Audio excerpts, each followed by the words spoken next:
Hello, this is Segia Louise Anderson doing the interviews for LUPIT Poll, and today we're going to be talking to Gaby Borrayo, which I'm super excited to talk about because I knew her at the very beginning of her pole journey, and she has turned into such a superstar.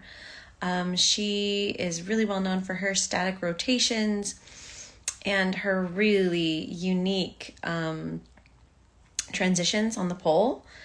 She's got a strong following, does a lot of online classes, and super excited to chat to her today. Just as I'm waiting for her to come on, if you are a beginner at pole, go ahead and check out, I have a free beginner training over at my page at Segia Louise if you go to the link in my bio, as well as my pole routine concept creator course for all levels polers who are looking to put on the best pole performances of their careers. So go check that out. I'm going to see if Gaby has joined us yet. I know you probably have a lot of questions for her. Let me know where you are joining us from in the chat.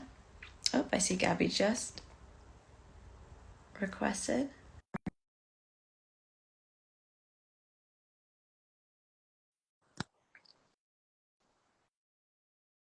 Let's see if this works. Hello, everybody. Oops, that didn't work. Let me try one more time. Oh, there she is. Hi, Gaby. How are you? How are you? Good. How's everything going? Good.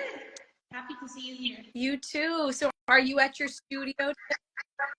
Yes, I'm at the studio right now. Yes. So you have you started your pole journey. Gosh, how long ago has it been now?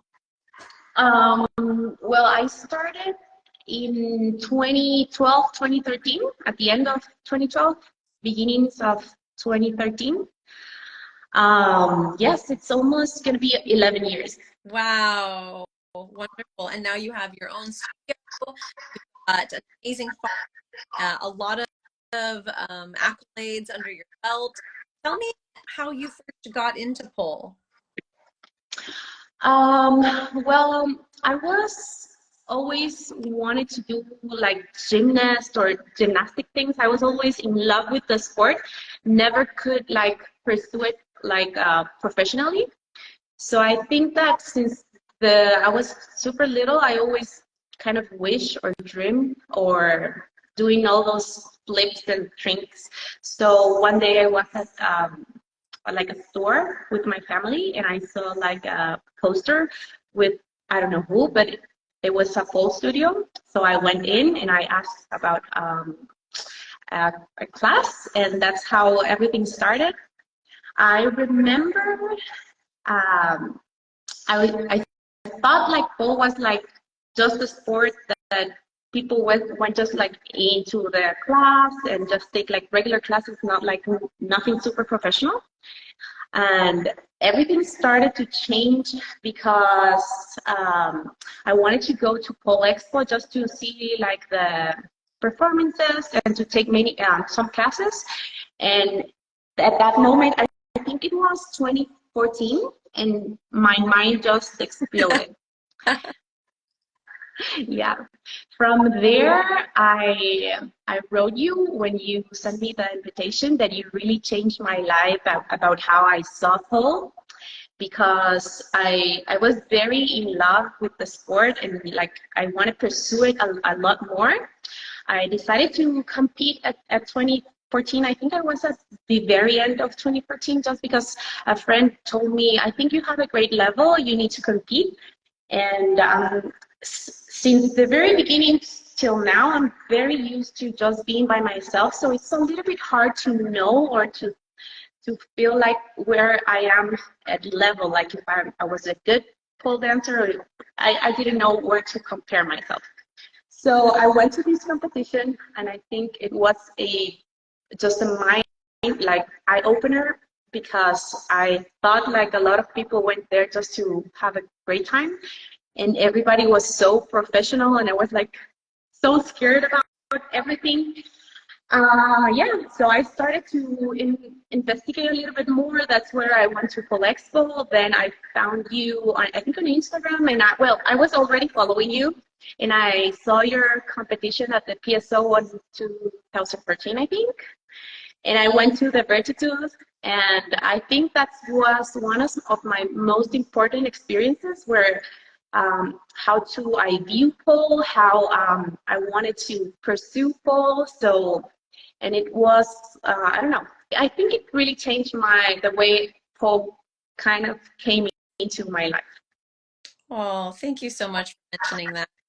Have you at camp and have you train with me at such an early time in your career. I mean, obviously back then, I mean, even back then you had such an amazing spark and such an incredible level, and working with you at that, beginning, it was just a pleasure to have you at that camp at the studio. So hearing that it was also a really pivotal point in your career warms my thank you. Thank you, Sergia. Yeah, I love you. you. You really took full by the reins, and what happened from there. So once that I got to see you and trained with you at that camp, what happened to polling for you in your life?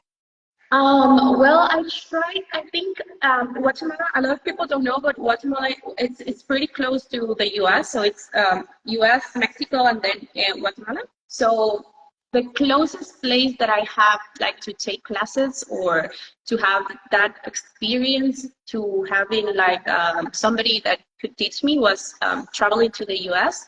So I did that for as much as my at that time that my parents could kind of support me with traveling and classes and everything. So I did as much as I could with that.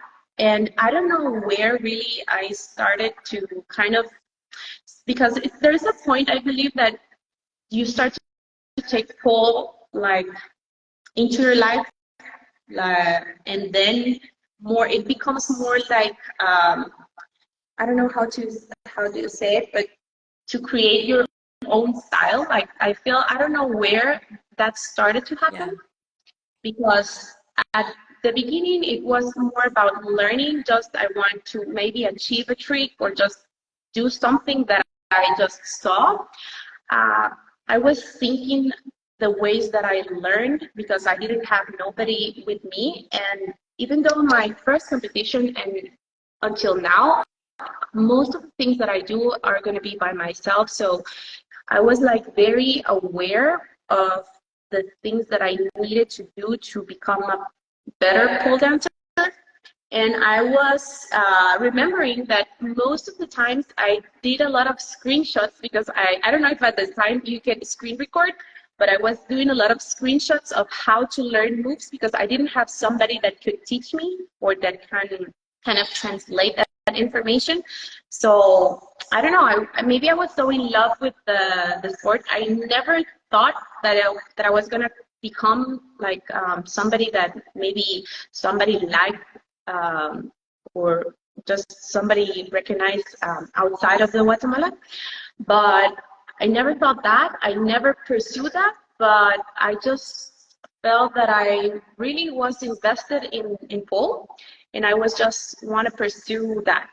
So I remember everything that I could do, like I was telling you, maybe doing screenshots of moves that I wanted to achieve, and just analyzing every movement. And that's why right now I'm very passionate about technique and about teaching and yeah, movement in general.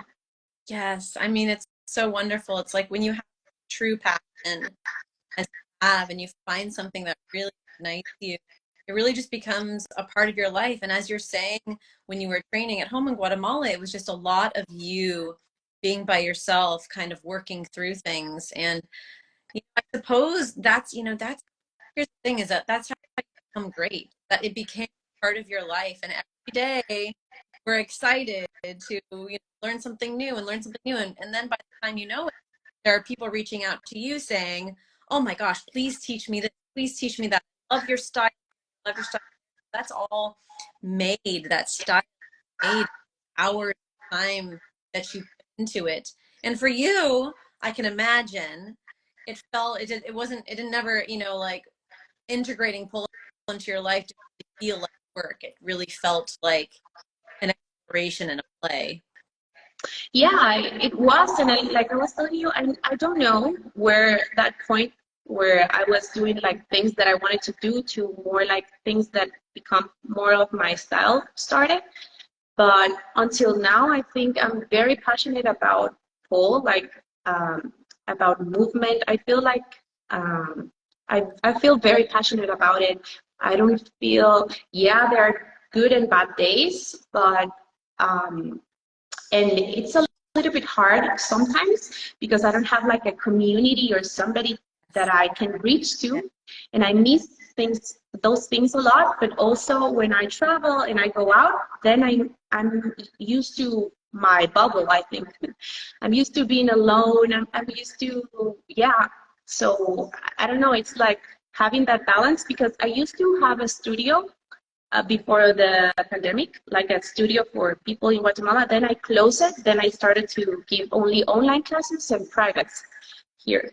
So having that whole community is something that I feel that I missed, but also I'm so used to being in my bubble that I also have to balance that. Yeah, you really have. It's kind of such a well-oiled alone that is still such so cherished for you. Sometimes it's like you want that community, also want your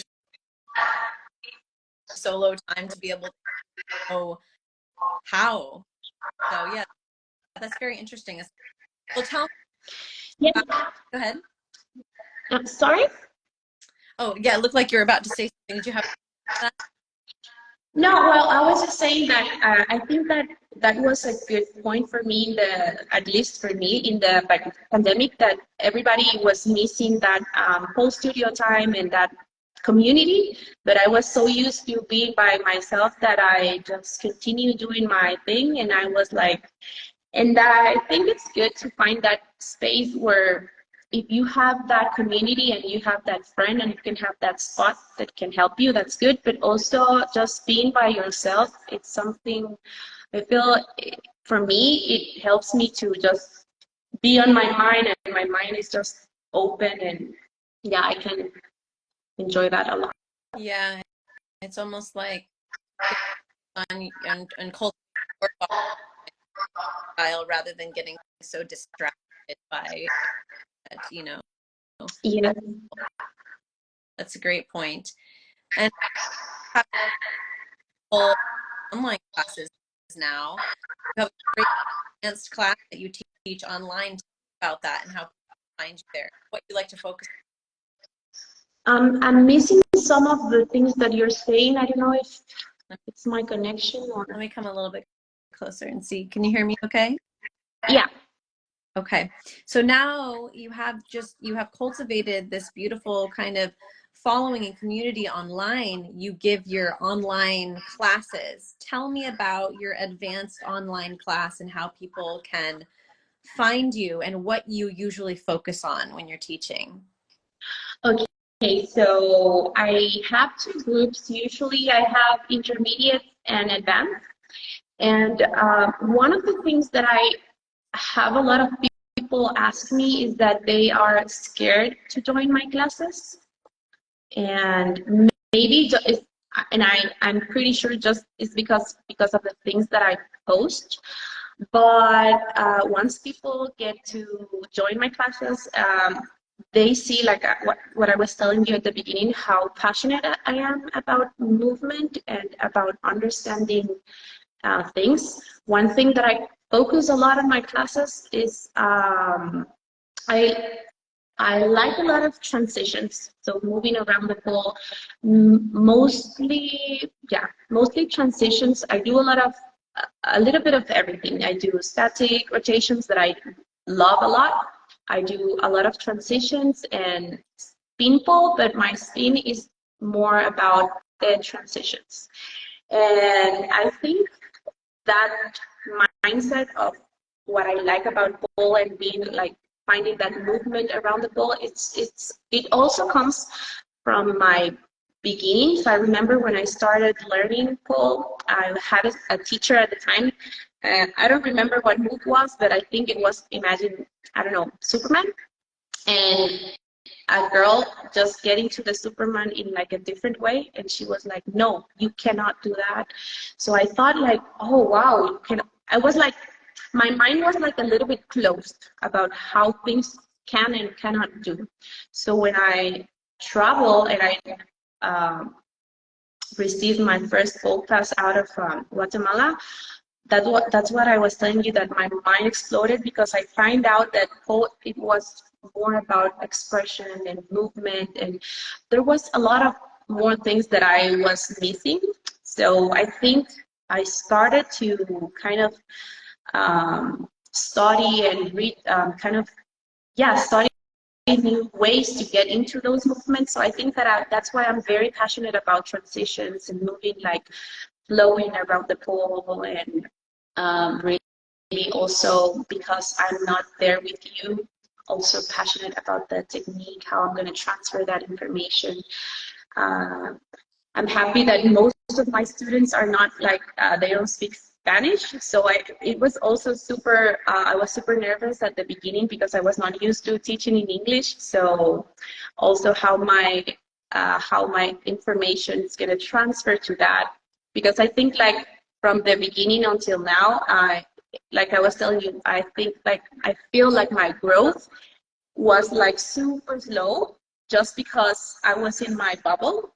Guatemala is not a country that we have a lot of pull, so a lot of things has to be by myself, but I really cherish that. So yeah. Awesome. Well, everyone should classes, a try, amazing things, and today. Thank you so much. That means a lot to me. I really try to make my online classes like very unique for the people that are joining. I try to make them, to feel them special and to feel unique and to feel like it's like experience joining the classes. So I'm very glad. Yes, wonderful. Well, it's wonderful to do your face. Keep doing amazing things, Gaby. We'll talk Thank you so soon. much, Sergia. It was so nice to meet you Yeah. again. And thank you for the invitation. Oh, you're so welcome. Have a beautiful. You too. Bye. Bye. Bye.